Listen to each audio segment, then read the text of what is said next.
विद्यार्थी मित्रांनो, आज आपल्याला equation of motion using graphical methods बघायचं. कालपर्यंत आपण ग्राफ बघितले होते आणि ग्राफवर व्हेलॉसिटी टाइम ग्राफ बघितला, युनिफॉर्म ऍक्सेलरेशन, युनिफॉर्म व्हेलॉसिटीचा डिस्टन्स टाइम ग्राफ बघितला, त्याचा युनिफॉर्म मोशनचा आणि नॉन युनिफॉर्म मोशनचा, असे सगळे बघितलेत आपण 4 ग्राफ. आता इक्वेशन ऑफ मोशन बघायचंय. इक्वेशन ऑफ मोशन म्हणजे काय असते बघा. Equation of motion. तर इक्वेशन ऑफ मोशन मध्ये हे कायनेमॅटिकल इक्वेशन्स बघा, त्याला काय म्हणतात? कायनेमॅटिकल इक्वेशन. आणि कायनेमॅटिकल इक्वेशन न्यूटन्सने तयार केले बघा. असे 3 कायनेमॅटिकल इक्वेशन आहे न्यूटनने तयार केलेले. पहिला आहे v = u + at. दुसरा आहे s = ut + 1/2 at². आणि नंबर 3 आहे v² = u² + 2as. असे हे 1 2 3 असे कायनेमॅटिकल इक्वेशन आहे. आणि हे इक्वेशन कधी तयार केलेले आहेत किंवा कसे तयार केलेले आहेत? During a vehicle. एखादं व्हेकल जे आहे ते व्हेकल मोशन मध्ये आहे. कशामध्ये आहे? मोशन मध्ये. आणि हे व्हेकल मोशन मध्ये असताना हे 3 इक्वेशन कन्सिडर केलेले आहेत बघा. पहिलं इक्वेशन आहे v = ut + at. आता तुम्हाला v म्हणजे काय माहित आहे? v म्हणजे फायनल व्हेलॉसिटी, u म्हणजे initial velocity, t means time आणि a मीन्स ऍक्सिलरेशन. आहे की नाही? u म्हणजे काय असतं? Initial velocity. म्हणजे ही व्हेकल इथून रन होणार आहे, स्टार्ट होण्याच्या अगोदर तिची जी व्हेलॉसिटी असते ती काय असते? u. आणि आता ती व्हेकल इथं आहे. आता काही टाइम एक 5 मिनिटानंतर म्हणा, 5 मिनिटानंतर तिची व्हेलॉसिटी वाढली ना. तर व्हेलॉसिटी वाढवली, आपण स्पीड वाढवली, व्हेलॉसिटी वाढला. आणि व्हेलॉसिटी वाढली तर ती व्हेलॉसिटी तिची काय असेल? फायनल व्हेलॉसिटी v असेल. काय असेल? v. ही सुरुवातीची 0 असेल किंवा सुरुवातीला जी स्पीड असते ती कमी असते आणि नंतर स्पीड वाढते. तर ही जी व्हेलॉसिटी आहे ती असते v. इनिशियल व्हेलॉसिटी कशी कन्सिडर काय करतात? u न कन्सिडर करतात. आणि v मीन्स काय असतं? फायनल व्हेलॉसिटी माहिती तुम्हाला. आणि u to v, u पासून म्हणजे इनिशियल टू फायनल व्हेलॉसिटी पर्यंत जाण्यासाठी वेळ लागेल की नाही? आणि तो वेळ म्हणजे काय असतो? टाइम t असतो. आणि यालाच आपण काय म्हणतो रे? u आणि v जर असेल तर काय झालं? Initial to final velocity in time t, it takes the time t, it means it's acceleration. त्यालाच काय म्हणतो आपण? ऍक्सेलरेशन. मग ऍक्सेलरेशन इज इक्वल टू काय असतं आपलं? a = v - u t. आहे की? तर ऍक्सेलरेशन झालं की नाही? u पासून v पर्यंत गेली body during time t or in time t, it means there is acceleration also. मग आता u to v म्हणजे आता हे पॉइंट a आहे तर हा पॉइंट b आहे. a पासून b पर्यंत गेली व्हेकल का? म्हणजेच काय केलं? बॉडीने काही डिस्टन्स सुद्धा ट्रॅव्हल केलं ना. आणि डिस्टन्स ट्रॅव्हल जे केलं तर डिस्टन्स s न काय करतात? इंडिकेट करतात. s मीन्स काय असतं?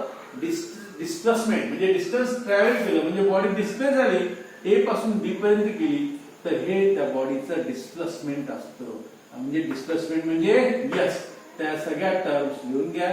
u means initial velocity, v means final velocity, t means time, a means acceleration and s means displacement. तर इथे तुम्हाला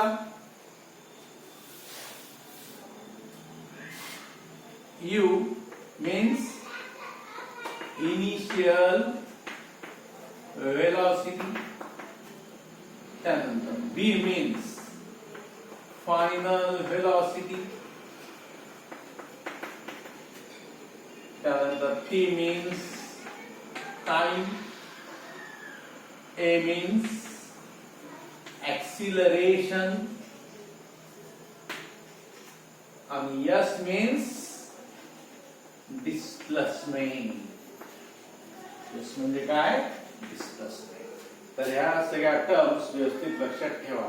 आणि ऍक्सेलरेशन म्हणजे काय असतं? तर ऍक्सेलरेशनचा formula A equal to v minus u upon time t. That is the acceleration. तर चार टर्म व्यवस्थित बघा. 5 टर्म दिल्यात मला लिहून त्याच्याबरोबर. आता त्यानंतर आता आपल्याला काय बघायचंय?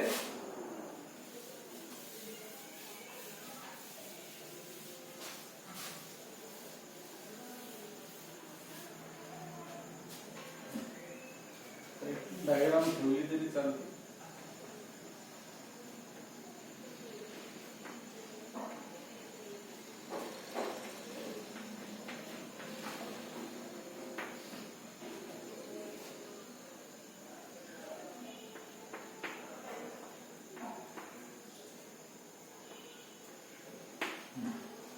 तर हे 3 इक्वेशन. त्याच्यात पहिलं इक्वेशन्स बघा काय काय. पहिलं इक्वेशन कशाचं रिलेशन सांगतंय बघा. v equal to u plus at. v means काय? velocity, final velocity. u means initial velocity आहे. आणि at means काय? acceleration in time t. at म्हणजे काय असतं? acceleration during time t. तर हे रिलेशन दाखवतं velocity आणि टाइम. कशाचं रिलेशन दाखवतं? velocity आणि टाइम. या ज्यावेळेस आपल्याला velocity आणि टाइमचा त्याच्यामध्ये कन्सेप्ट दिलेला असेल आपल्याला एखाद्या प्रॉब्लेम्स मध्ये, न्यूमेरिकल्स मध्ये, तर ते फॉर्म्युला नंबर 1 कोणता आहे? आपला number 1 formula v equal to u plus at.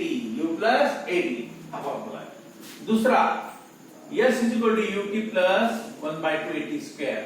आता s म्हणजे काय? डिस्प्लेसमेंट. म्हणजे ज्यावेळेस व्हेकलनं किंवा कारनं डिस्प्लेसमेंट केलं, एका A पॉइंट पासून B पॉइंटला गेली ती म्हणजे डिस्प्लेसमेंट केलं ना तिने. मग हे डिस्प्लेसमेंट म्हणजे S.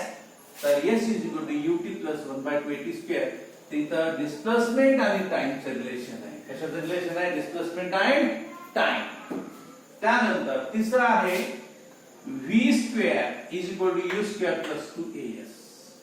u square plus 2as. तर इथं डिस्प्लेसमेंट आणि व्हेलॉसिटीचं v square means काय? velocity. Final velocity is equal to u square plus 2as. म्हणजेच काय? डिस्प्लेसमेंट. s आलं म्हणजे काय? इथं डिस्प्लेसमेंट सुद्धा आलं. म्हणजे डिस्प्लेसमेंट आणि व्हेलॉसिटीचं रिलेशन सांगतात तिसरा फॉर्म्युला. असे 3 फॉर्म्युले आहेत. हे 3 किंवा 3 इक्वेशन आहेत. आणि हे 3 इक्वेशन्स म्हणजे न्यूटन्स कायनेमॅटिकल इक्वेशन आहेत. हे 3 इक्वेशन्सला काय म्हणतात? न्यूटन्स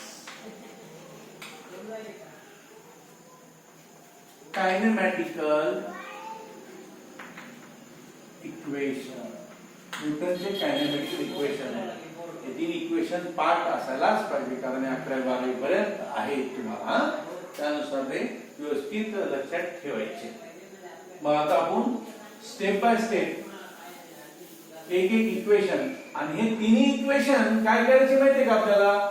या ग्राफिकल मेथड म्हणजे ग्राफवर हे 3 इक्वेशन्स काय करायचे? प्रूव्ह करून दाखवायचे किंवा ग्राफचा यूज करून हे 3 इक्वेशन फाइंड आउट करायचे.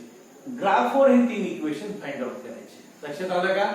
ग्राफवर हे 3 equation v is equal to ut plus at. ut plus at हे पहिलं इक्वेशन आधी आपण याच्यावर ग्राफवर काय करू? फाइंड आउट करू. तर तुम्हाला पुस्तकात दिले बघा.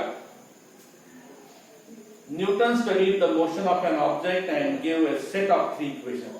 त्यानं एका ऑब्जेक्टची स्टडी केली, मोशन मध्ये असणाऱ्या ऑब्जेक्टची, आणि 3 इक्वेशनचा एक सेट तयार केला. 3 equations. And these relate the displacement, velocity, acceleration and time of an object moving along a straight line. सरळ रेषेत जाणाऱ्या एखाद्या ऑब्जेक्ट मध्ये त्यानं कशाच्या रिलेशन्स मध्ये तयार केली इक्वेशन? तर डिस्प्लेसमेंट, व्हेलॉसिटी, ऍक्सिलरेशन आणि टाइम. तर त्या तिन्हीच्या बाबतीमध्ये. आणि मग बघा नेक्स्ट पेज वर त्यांनी काय दिलं बरं? Suppose an object is in motion along a straight line. एका स्ट्रेट लाईन मध्ये ऑब्जेक्ट तो मोशन मध्ये आहे विथ इनिशियल व्हेलॉसिटी u. म्हणजे आताच पाहिलं आपण नाही का? इनिशियल व्हेलॉसिटी त्या ऑब्जेक्टची काय होती? u होती. आणि नंतर फायनल व्हेलॉसिटी इट अटेन्स थोड्या वेळानंतर स्पीड वाढते की आपण सायकल चालवताना सुरुवातीला आपल्या सायकलची स्पीड कमी असते आहे की नाही? एक पहिला पॅडल मारला, दुसरा मारला, तिसरा मारला, असं करत करत आपल्या व्हेलॉसिटी सायकलची काय होते वाढते आणि त्याला वेळ लागतो की नाही. तुम्ही एक पॅडल मारला की एकदम स्पीड न जाता का नाही, स्पीड आणण्यासाठी वेळ लागतो आणि ती इनिशियल व्हेलॉसिटी असते सुरुवातीची आणि थोड्या वेळानंतर ती व्हेलॉसिटी काय होते वाढते, म्हणजे ती काय असते फायनल व्हेलॉसिटी असते तुमची. तर आणि त्या u टू v, u पासून v पर्यंत जाण्यासाठी इनिशियल टू फायनल होण्यासाठी टाइम लागणार आणि तो टाइम असतो t. काय असतो तो टाइम t असतो, हा वेळ लागणार. त्यानंतर बघा due to acceleration it's a displacement is yes. आता u आणि v चा संबंध आला म्हणजेच ऍक्सिलरेशन झालं. जिथे u आणि v आहे म्हणजे इनिशियल टू फायनल व्हेलॉसिटी आहे तिथे ऍक्सिलरेशन असतंच की नाही, कारण व्हेलॉसिटी मध्ये चेंज. ऍक्सिलरेशन म्हणजे काय असतं, acceleration is equal to change in velocity आहे की नाही. ऍक्सिलरेशनचा फॉर्म्युला जे बघितला आपण मागच्या पेजवर, acceleration is equal to change in velocity upon time t. Change in velocity म्हणजे काय असतो u टू v. u पासून v पर्यंत जी व्हेलॉसिटी वाढते त्याला चेंज इन व्हेलॉसिटी म्हणतो आपण. आणि आता याच्यातला आपल्याला डिफरन्स काढायचा असेल तर चेंज इन व्हेलॉसिटी कशी काढणार, v मायनस u काढणार की नाही, फायनल मधून इनिशियल मायनस करणार. समजा u 5 असेल आणि v 12 असेल तर काय होईल 12 मायनस 5 आहे की नाही, किती होईल 7 हे असेल. तर आणि ह्या u टू v ला लागणारा टाइम म्हणजे t. हा ऍक्सिलरेशनचा फॉर्म्युला. म्हणजे जिथं initial velocity and final velocity असतात तिथं ऍक्सिलरेशन होत असतं. Body is said to be in accelerated. ही मोशन कशी असते, ऍक्सिलरेटेड मोशन असते. कशी असते, ऍक्सिलरेटेड मोशन. तर अशा मोशनला आपण ऍक्सिलरेटेड मोशन म्हणतो. त्यानंतर मग आपल्याला आणि ज्यावेळेस समजा ऍक्सिलरेशन इथं होतं म्हणजेच काय होतं तिथं बॉडी एका पॉइंटवरून दुसऱ्या पॉइंट पर्यंत जाते, म्हणजेच ती डिस्प्लेसमेंट सुद्धा करते. म्हणजे यस आहे का. डिस्प्लेसमेंट म्हणजे काय, displacement is the minimum distance in between initial point and final point, that is the displacement. म्हणजे ह्या सगळ्या गोष्टी आपल्याला इथं बघायला मिळतात एखादी बॉडी मोशन मध्ये, एखादी कार मोशन मध्ये असताना. मग आता हे तिन्ही इक्वेशन्स खाली दिलेत आपल्याला, ते बघा. आणि तिन्ही बघितले, डिस्कस केले ना, तेच इक्वेशन इथं पुस्तकामध्ये तिन्ही दिलेल्या आहेत. आता फक्त आपल्याला ग्राफिकल मेथडनं एक एक इक्वेशन्स बघायचे आणि ते तिन्ही इक्वेशन्स आपण उद्याला बघू.